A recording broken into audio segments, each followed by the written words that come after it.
Het is donderdag 3 februari. Dit is het Bobbeslag Café. Mij Joen aan tafel, het technisch duo bij Sportclub Heerenveen. Trainer Ron Jans en zijn vertrouwde assistent Raymond Liebrechts.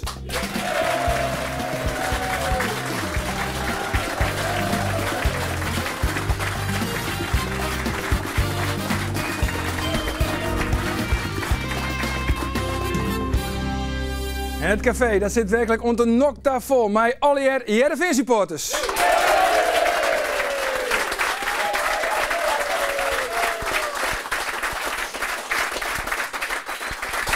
Maar voordat we aan tafel gaan om te praten met de beide heren, eerst omtinken van Greta Makau. Welkom hier in het café. Dank u wel. Want je bent supporter van Sportclub Heerenveen. Ja, klopt. Dat is een seizoenkaart. Dat is een seizoenkaart. Waar zit die in? Vak 424, vlak naast het uitvak. Oké, maar wat is er onderhoorn? Want er is een probleem. Ja, klopt. Het allerhande weekend weer er, als er vaak werd eens een keer een aantal supporters van de bezoekende club zitten tussen u als Heerenveen publiek. Supporters van de FC Grains? Dit keer van Grains, klopt. Erg provocerend, zich net goed gedragen kind. Nou, je gaat naar de steward, hadden we zijn van nee, we kennen niks aan de waan. Hier zit wel een kaart, dus er gebeurt vervolgens niks. Maar dan denk ik, de veiligheid in het stadion wordt net meer gegarandeerd in mijn eigen. Maar het probleem is, er zitten de supporters van de ploeg die de uitspelende ploeg, die zitten tussen je in. Ja, die zit tussen. Maar hoe komen ze daar om kaartjes dan? Ja, dat is de vraag. Degene die het varus ziet, hier volgens mij een seizoenkaart. Dus er is hier een wedstrijd die een kaart aan deze persoon Joen had. Maar ik vier erop in, dus vaak zie je het meerdere Grain supporters, zeer provocerend. De irritatie rent hoog op, vooral als het spel net gaat, zat je graag willen. Dus het Heerenveen publiek wordt geïrriteerd. Nou, mij alle gevolgen van dien. Ja, want een van de gevolgen is nou dat je seizoenkaart inleveren willen. Of heet al die? Nou, we gaan zijn dat we hem inleveren, ja. Want het is de zoveelste keer dat het gebeurt. Er wordt niks van die in. Wij willen u net alle keren met irriteren. Wij zeggen het wel thuis voor Eredivisie Live. Ja, maar wat zou Heerenveen je nou wat wanken? Nou, ik zou toch strengere controle erop hebben willen. Voor de uitwedstrijden moeten we u registreren, we moeten een pasfoto inleveren. Dan denk ik van, wil maar wat strenger. Probeer je de bezoekende club in hun vak te houden. Ik vind prima dat ze er zijn. Ik vind iedere zijn club geen probleem mee. Maar hoor alsjeblieft de supporters in hun eigen vak zonder de irritaties op te wekken van de thuisclub. Ja, heb je ook contact met Heerenveen? Ja. Of doe je het op deze wijze? Nee, we gaan contact houden met Heerenveen al wat vaker. Wat zou je? Weinig reactie. Van ja, we begrijpen dat het vervelend is, maar we kennen niet aan de waan. Deze mensen gaan kaart, dus wij kennen niks. Nee, en nou sneun, kwartier van zo'n en EC thuis. Ja. Jo, zit de verteletekst? Nou, we hadden kaart nog, maar we twijfelen. Je twijfel je? Ja. Nou kijk, hartstikke leuk dat jullie als ik voor wien. Zie je plakje uit ergens in het café, zorgen wij eerst naar de sportieve hichtenpunten van de Oude Wieken in Oren minuut. Cambuur spelen de Oude Wieken met 3-3 gelijk in Agio VV. Maar dat puntje, dat zwaar het wol van Hosanna in het Ljouwerkamp. Ik ben trots op die jongens.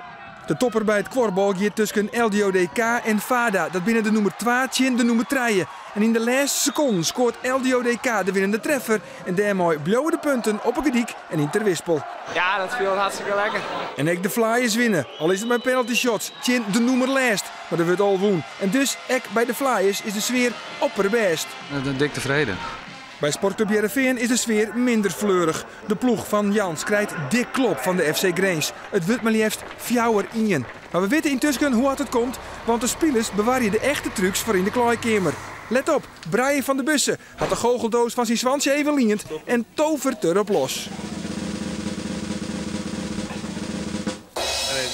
Sterk, hè? Aanstaan sjoggen we hoe Brian het rede boesdoekje weer omtovert. Nou eerst wat oors, want het giet deze week vooral oer voetballers. Zij die het vol naar een orenclub te gingen, zoals Bigeliks Geert Arend Roda. En daar sta ik volledig achter. En zij die bij haar een club blouwen, Likas Bas Dost. Ja, schandalig, hè? Bas Dost. De man had dus zowat de hele week in de besnijing houden. Eerst wordt er fot, dan komt er een arbitragezaak, dan liek het er naar Ajax te gingen, maar bloot hij uiteindelijk toch gewoon op het Heerenveen. Dat is wel mooi. En ik hier jou thuis zien, hoe rint het al met het rede boesdoekje van Brian van de Bussen. We hier al Hans Klok en Hans Kazan en nu hebben we ook Brian van den Bussen.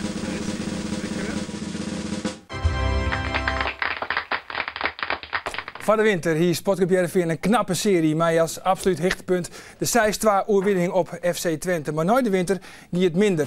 Maar een verlies, 3-1 verlies in Den Haag, wie Ron Jans naar Aurin verbijsterd, zat hij het zelf zo. En na het Aurin van Vlienweekend, het wedstrijdje in FC Greens, wie Ron Jans poer. Ja, de verwachtings, Ron Jans, wie aan het begin van het seizoen vrij hoog en het valt al hier een beetje op. Vinden jullie het zelf ook? Nou, als je kijkt naar de laatste 2 wedstrijden, hartstikke ja. Maar wat in 10 dagen lijkt alsof alles weg is, dat kan ook in 10 dagen of minder kan het weer rechtgezet worden. Want het is wel duidelijk dat we als club en wij ook als trainers, als staf, dat we ook tijd nodig hebben om wat de afgelopen jaren bij Heerenveen toch is gebeurd, om dat weer om te zetten. En ja, je moet niet vergeten dat het seizoen ook nog lang niet klaar is, want we hebben nog een hele serie wedstrijden. En, dat is absoluut niet. Maar hier is een goed gevoel. Ja, nee, maar dat soms dat is misschien met allerlei mensen wel zo. Dat je denkt van, nou, dat gaat goed. En bij ADO, ja, dat hadden we echt niet verwacht. Omdat, nou ja, je zei het al, voor de winterstop. En we verloren thuis van Excelsior. Maar de eerste helft speelden we gewoon echt goed. En dan had je gewoon met 4-0 voor moeten staan. En op de trainingen ging het gewoon lekker. Maar ADO heeft ons afgetroefd en overrompeld. En we hebben daar gewoon verdiend verloren. En dan wil je dat rechtzetten tegen Groningen. En ja, dat is absoluut totaal mislukt. En nou ja, Bas Dos zal ook nog wel aan de orde komen. Alle onrust daar omheen. En wat het meeste pijn doet is gewoon dat in de wedstrijd tegen Groningen... dat op een gegeven moment gaan we tegen onszelf voetballen. Het geloof is weg. Maar er stond in die wedstrijd niet een team op het veld. En dan ben ik boos. Want dat is eigenlijk iets... Ja, wat ik het liefste wil en waarvan ik ook denk van dat is een kwaliteit. Je kunt van een groep mensen een geheel maken, maar in deze wedstrijd is het absoluut niet gelukt. Raymond, was jij ook boos? Ja, inderdaad. Net zo woedend als Ron. En wat Ron net aangaf, met name zeg maar, het teamgebeuren, dat viel uiteen. En ik vind op het moment dat je persoonlijk in de wedstrijd niet uit de verf komt, moet je terug kunnen vallen op je collega's. En daarin hebben we, vind ik, steken laten vallen. Ja. Hoe lang werken jullie nu al samen met elkaar? Dit is in ieder geval mijn 6e jaar. Samen met Ron? Ja, mijn 6e jaar ook. Oh, dat is dan toevallig. Dat is dan... En even hand. Betekent dat trouwens, als je al 6 jaar assistent bent, dat je automatisch ook vrienden bent van elkaar? Nou, ik denk dat je wel karaktertrekjes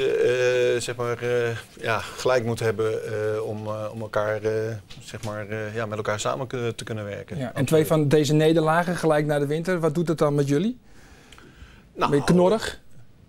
Nou ja, goed, dit zet je wel aan het denken. En niet alleen overdag, maar soms ook zelfs 's nachts. Want dit is eigenlijk de club waar je naartoe bent gekomen om hier een geheel van te maken. En het proces verder te leiden, zodat we weer de weg omhoog kunnen vinden. Nou, wat je net al aangaf, we dachten dat we behoorlijk op weg waren. Nou, deze 2 nederlagen, die vallen behoorlijk tegen. Maar het is nog niet zo dat we zeggen van we zitten in zak en as of zo. Nee, want bij die wedstrijd van Vlienweekend, in FC Greens, weet heel goed te zien hoe makkelijk Greens elkaar vinden koe. En bij Heerenveen is het vaak ziekjen. Zo liep het dat al het eerst. Vinden jullie dat ook? Nee, ik ben het totaal niet met je eens. Maar alleen deze wedstrijd wel. Ja, oké, maar we hadden op deze wedstrijd. Kijk, we hebben nooit ontkend dat die wedstrijd... wij begonnen misschien nog wel heel aardig, maar dan kom je met 1-0 achter uit een corner waarin we niet goed staan te dekken. En Ivens kopt de bal eigenlijk veel te makkelijk in. En dan zie je al dat bij ons het geloof wat minder wordt. En dan komt er nog een goal overheen en iedereen gaat zich gewoon verstoppen. En Groningen ruikt gewoon bloed. Zet aardig vroeg druk en wij leveren heel veel ballen in. Want, maar die tweede goal, hè? Want het liep soms wel... dat de verdediging dat de Achilleshiel is. Zowel verdedigend als opbouwend. Bijvoorbeeld de tweede goal van Matas. Het is gewoon een lange bal eroverheen. En elke keer zit verkeerd. En dat wie eigenlijk in ADO, wie dat ook al het geval. Bij de goal van Immers. Ja, als je kijkt naar de tweede goal van... de beelden zijn er niet, maar of misschien wel. Dit is Immers. Dat is een lange bal dus in de wedstrijd in ADO. En dan komen we net terug in de wedstrijd eigenlijk. En dan komt er een lange bal en Michel Breuer staat verkeerd, schat de bal verkeerd in. Ja, en Immers maakte hem goed af en de wedstrijd was beslist. Hier in deze wedstrijd komt er echt een lange bal. Alleen nu staan we wel goed. Alleen jonge Pim wil de bal wegschieten en ja, technisch gewoon zo in de voeten. En die speelde meteen door en dan misschien moet Michel Breuer iets eerder stappen, staat hij wel buitenspel. Maar nou maakte Matafs hem goed af. Dus het is niet hetzelfde. Ik vind dit een technische fout. En die andere is echt een inschattingsfout, een verdedigende fout. Maar is de verdediging de Achilleshiel? Waarvan? Nou ja, dat het daar misschien niet helemaal loopt zoals het zou moeten lopen. We hebben het nu verdedigend gezien, maar bijvoorbeeld ook in diezelfde wedstrijd tegen Groningen qua opbauw. Het gaat vrij moeizaam. Nou goed, we zijn wel mee bezig geweest. Maar wat Ron net ook aanhaalt, op het moment dat je al redelijk vroeg in de wedstrijd met 1-0 en zelfs 2-0 achterkomt, ja, dan is het wel zo dat de spelers behoorlijk knauw krijgen. En Groningen deed het tactisch ook heel erg sterk om ons al vroeg onder druk te zetten. Nou ja, goed, op het moment dat je zelfvertrouwen al een knauw krijgt en ja, je komt in balbezit en je wordt ook nog eens een keer onder druk gezet, ja, dan krijg je er wat meer moeite mee om onder die druk uit te voetballen. Ja, we hebben een paar situaties klaarstaan. Dan is steeds van de opbouw van achteruit. En dan laten ze eigenlijk bewust ze Breuer vrij. Die komt dan in een soort van vrije rol. En die moet het dan maar bedenken. Ja, nee, dat is tegen ADO Den Haag. Die zet ook heel vroeg druk. En eigenlijk op alle verdedigers. En daar ging het ook vaak mis. Maar ja, ik vind het ook wel mooi je kunt ook voorbeelden nemen van wedstrijden waarin we wel goed hebben gespeeld. Alleen ja, daar vallen deze natuurlijk niet onder. Want de laatste 2 wedstrijden was de druk die de tegenstander op de opbouw zette. Ja, daar zijn we eigenlijk niet goed mee omgegaan. Daar hebben we heel veel ingeleverd en vallen ook direct goals uit. Ja, maar nu was het steeds dus Michel Breuer, die wordt vrijgelaten. Ik bedoel, andere trainers zitten ook niet te slapen. Die denken van nou, tegen ADO Den Haag en tegen FC Groningen is dat goed uitgepakt. Ik denk NEC die gaat dat zaterdag ook zo doen. Ja. Nou ja, laat ze maar komen. Ik bedoel, je moet ook leren... Ja, je mompelt Raymond, maar je zegt succes. Laat ze het maar doen. Nou ja, goed, ik bedoel, ik ben zelf bij NEC wezen kijken in de wedstrijd. En NEC, in ieder geval in die wedstrijd, gaan ze veel minder druk, enkel met Flemings. Dus ik verwacht een NEC wat denk ik niet zoveel en niet direct druk gaat zetten. Maar wij hebben ook, we zitten ook in een leerproces, maar daarin kunnen wij ook verbetering aantonen. Ook tegen NEC. En wat Ron net zegt, we hebben ook wedstrijden laten zien dat we juist wel een goede opbouwsituatie hebben gehad. Dat we makkelijk bij de spitsen kunnen komen. Ja, en daar ligt zeker onze kracht. Ja, en ik wil toch ook, want het is een mooie gelegenheid, ook wel eventjes het ook opnemen voor Michel Breuer. Michel heeft echt een verschrikkelijk slechte wedstrijd gespeeld. Dat zal hij zelf ook beamen. Maar hij is wel iemand die steeds toch weer zijn verantwoordelijkheid pakt en de bal wil hebben en er iets mee wil doen. Nou, dat ging niet goed. Maar hij mag wel veel meer geholpen worden voor spelers die op een gegeven moment, als het niet goed gaat, eigenlijk zich een beetje verstoppen en de bal niet willen hebben. En dat is misschien meer het probleem.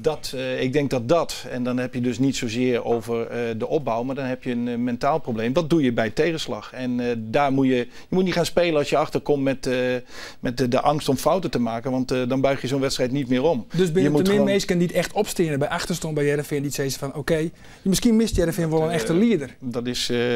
Dat is niet alleen bij ons.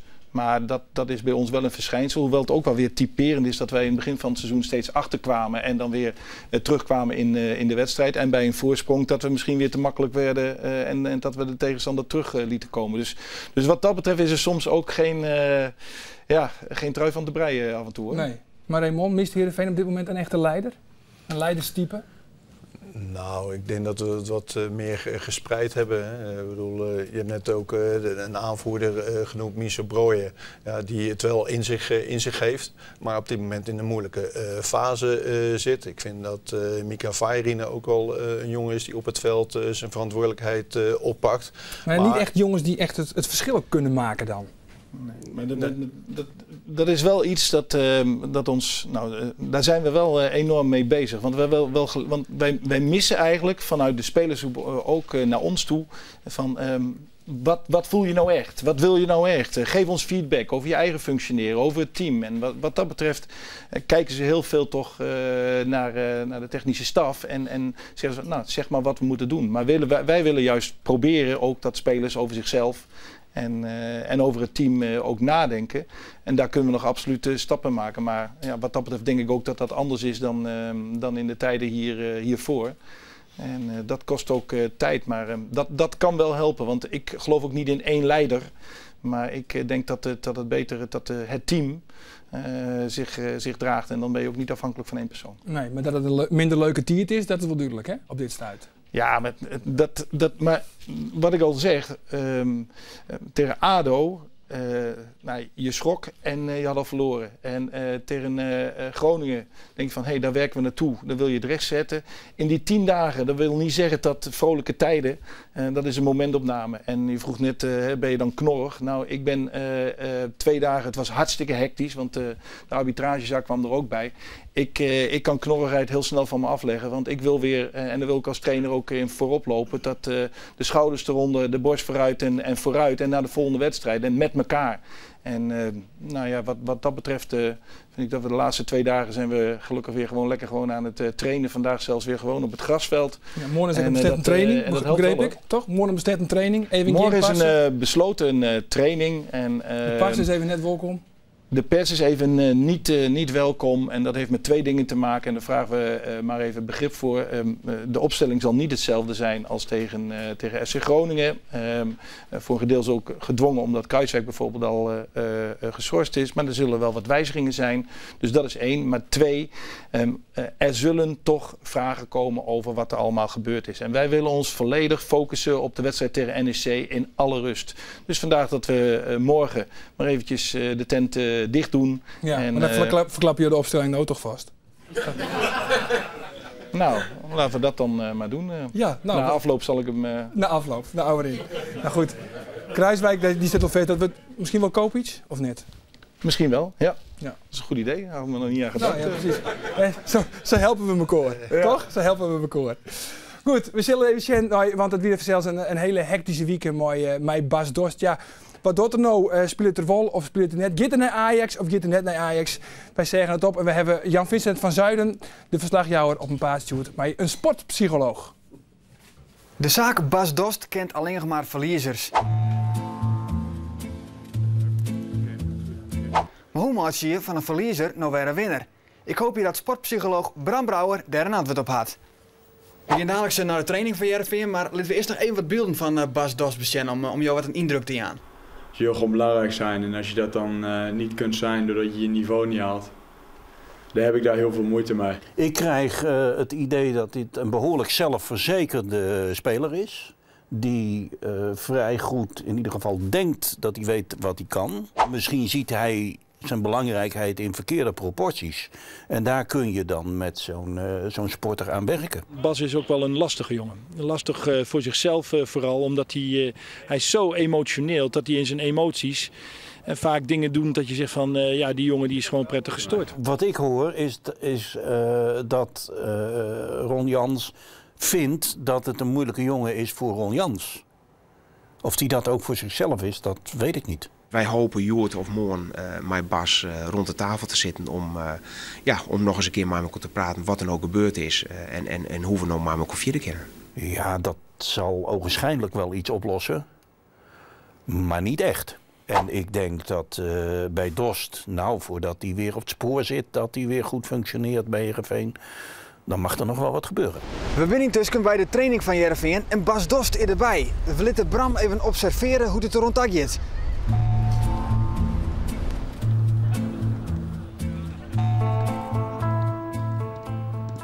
Nou, ik denk dat het positief is dat hij hier is. Hij durft het aan te gaan. Hoe krijg je zo'n jongen nou weer Safir dat hij weer presteren gaat? Nou, ten eerste dat hij de situatie vanuit een realistische manier benadert. Niet denken van, nou, ze hebben me mooi te pakken gehad. Maar denken van, ik was er bijna. De volgende keer lukt het. Dat zou al een heleboel veranderen. En voor Ron Jans zou ik het advies hebben van schakel hier een sportpsycholoog in. Schakel een sportpsycholoog in, Ron Jans. Hij je verlet van een psycholoog erbij? Nou, ik schakel in ieder geval niet deze man in. Want ik vind het zo goedkoop om op basis van een trainingje en wat algemene dingen te roepen. En Kijk, ik hoor mijzelf ook wat dingen zeggen over Bas met dat prettig gestoord. En als je dat zo ziet, dan denk je van, ja, dat zal voor Bas Dost niet leuk zijn om te horen. Maar als je dagelijks met elkaar werkt en communiceert en je hebt een bepaalde band, dan heb je het over dingen. En dan moet je dat soort dingen ook gerust, vind ik, van elkaar kunnen hebben. En daar moet je overheen komen. En ja, daar zullen we nog steeds allebei aan moeten werken. Want wat hij zegt van, ja, voor een trainer is Bas ook wel, dat ik, hey, hoe kan ik hem nou zover krijgen dat hij gewoon top is? En ja, daar is iets tussen gekomen. Op een gegeven moment heb ik hem gepasseerd. En ja, daar hebben we gewoon een hele moeilijke tijd. Hoewel, er wordt gezegd steeds van, ze kunnen niet door één deur. En ja. Maar we hebben eigenlijk nooit conflicten en dat soort dingen. Maar dat gaat uiteindelijk om de beslissing van, ik wil spelen. Maar is hij nou een lastige jongen of net? Want dat beeld, dat wordt een beetje gecreëerd nou. Een lastige jongen om, nee. Hij is net maar het is wel moeilijk om hem als trainer, maar ook als medespeler, om hem zover te krijgen dat hij ook luistert naar de coaching, dat hij ook de tactische dingen gewoon goed uitvoert. En daar zijn we mee bezig. En dat is volgens mij is dat ons beroep. Is dat. Maar Bas is niet een lastige jongen dat je zegt van hij is altijd maar vervelend en tegen de draad in. Maar wat weet hij hem nou, wat je van Simmen nog net wist? Nou, ik denk toch dat wat er nu allemaal gebeurd is, dat dwingt ons, maar dat is eigenlijk helemaal niet nodig, maar om weer met elkaar te gaan zitten, dat hebben we gedaan. En dat lost inderdaad niet in één keer alles op. Maar wel we hebben een gesprek gehad dat ik denk van, ja, dat heb ik ook tegen Bas gezegd. Als we nou zo met elkaar hadden gezeten 2 maanden geleden, was het heel anders geweest. Maar wat dat betreft, zeker ook op zijn leeftijd. Maar ik ben ook nog jong genoeg om te leren. Kun je ook weer dingen opbouwen. En daar gaan we ook. Dat is altijd trouwens de bedoeling geweest. Ja. Maar wat Bram Brouwer zegt wel één heel verstandig ding. Het gaat om dat Bas zich ook kan focussen op niet alleen maar op het maken van doelpunten. Maar ook op andere dingen. En wij willen niet dat hij het maken van doelpunten afleert. Wij willen ook niet dat hij een andere persoon is. Maar wij willen wel dat hij zich ontwikkelt als speler. En dat wil hij zelf ook. Uiteraard. Dus het heeft wat vertraging opgelopen. Maar daar moeten we nou maar weer mee door. Ja. Ja, want op een gegeven moment dan zit dus Dost zit op de bank en Ajax heeft interesse. En dan gaat iedereen zich ermee bemoeien. Hè? Ook de bondscoach, de belangrijkste coach van het hele trainerschilde van Nederland. Die zegt van, ik hou Bas Dost in de gaten. Is dat dan eigenlijk niet een soort van, ja, hoe ervaren jullie dat? Als een motie van wantrouwen? Of hoe gaat dat dan als de bondscoach dat zegt? Ja goed, je hoort wel eens vaker over, met Nederland zelf, daar heb je 16 miljoen bondscoaches maar dit was in Nederland. De Bert van Marwijk. Ja, maar ja, zo heeft iedereen een mening over spelers, maar ook over trainers. En in dit geval helpt het zeg maar niet. Ik vind dat er daar zoveel lading op komt. En en ook met deze sportpsycholoog, die vindt iets op basis van afstand. Hij staat aan de zijkant van het veld en hetzelfde geldt ook in dit geval met Bert van Marwijk. En op het moment dat je zoiets zegt, vind ik wel dat je relevante informatie moet inwinnen. En we zijn dagelijks met Bas bezig. En dan vind ik toch dat hij daarin tekort doet. Bert van Marwijk had het beter niet kunnen zeggen. Nee, even wel de duidelijkheid. Al voordat dat ooit is gezegd, heb ik tegen Bas gezegd van, denk jij wel eens aan het WK over 4 jaar of over 2 jaar? Want ik denk dus ook dat Bas, als je kijkt naar de talenten en zijn kwaliteiten in Nederland, dat hij misschien wel eens het Nederlands elftal zou kunnen halen. En dan willen we graag een bijdrage aanleveren. Dan moet hij wel spelen. Want ja, alleen Van Marwijk zal geen reservespelers oproepen. Nou, dat heeft hij nog wel eens gedaan. Maar reserve bij Heerenveen is misschien wat anders dan reserve bij Barcelona. Ja. Dat is ook wel zo. Maar het is dus niet zo dat als je niet altijd in de basis staat, dat je je niet kunt ontwikkelen. Nee, maar de hele zaak is nou voorbij. Je maakt er verder, dat zei je met al jaar. Maar laten we even jaren wat Dost jezelf ook zei. Nou, ik heb daar gewoon aangegeven dat ik inderdaad niet speelde en dat ik mijn kans ergens anders zag. Dus ja, het is aan mij. Ik moet het weer oppakken en ik moet er maar voor zorgen dat ik in de basis kom. Dat is heel simpel. Dus als ik gewoon laat zien dat ik de beste spits ben van Heerenveen, dan ga ik spelen. Dus de bal ligt bij mij nu, lijkt me. tweede ronde, de bal leidt bij mij. Is het zo makkelijk? Ja, in feite komt het daar wel op neer. Je moet het toch op het veld laten zien. En vandaar, kijk, we hebben natuurlijk van Groningen niet verloren alleen met Bas Dost of zo. We hebben een heel team. En dat vind ik wel, Bas is echt hartstikke goed teruggekomen. Gisteren op de training, vandaag, de afsluitende partij was 3-1 en hij maakte een hat-trick. Dus prima. Maar hij kan er ook voor zorgen dat teamgevoel ook weer beter komt. Door zich weer helemaal in het team te voegen. En volgens mij is hij daarmee bezig. En dat vind ik prima. Ja, genoeg hoe Bas Dost. Er zijn zelfs nog meer jonge jongens die het net spelen bij Heerenveen. Onder andere een Juricic, een Roda is nog fort.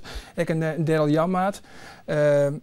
Is dat, er wordt wel eens zijn van, dat is echt een stukje kapitaalvernietiging. Want een Daryl Janmaat is natuurlijk voor 2 miljoen is hij kwam. Die zal nooit zijn contract meer verlengen, want hij speelt het net. Kan naast vergezen dooruit. Dat is kapitaalvernietiging. Nee, vind ik niet.